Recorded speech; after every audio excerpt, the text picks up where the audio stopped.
Nanindigan si Pangulong Bongbong Marcos sa pag-arangkada ng PUV Modernization Program sa kabila ng resolusyon sa Senado na ipreno ang pagpapatupad nito.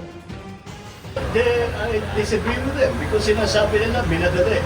This has been postponed 7 times. And those that have been objecting or we have been crying out and been asking for suspension are in the minority. So pakinggan natin yung majority. At ang majority sinasabi, ituloy natin. So that's what we will do. Giit ng Pangulo, 80% na ang nagpa-consolidate, kaya't marapat umano na pakinggan ang sinasabi ng nakararami. Sa resolusyon ng Senado na pinirmahan ng 22 senador, inirekomenda ang pansamantalang pagtigil sa pagpapatupad ng programa. Yan ay para umano maresolba ang valid at urgent concerns ng mga apektadong tsuper, operator at grupo.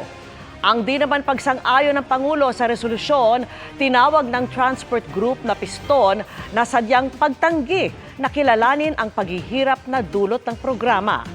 Magkakasa naman ang grupong Manibela ng malakihang protesta bilang tugon sa pahayag ng Pangulo.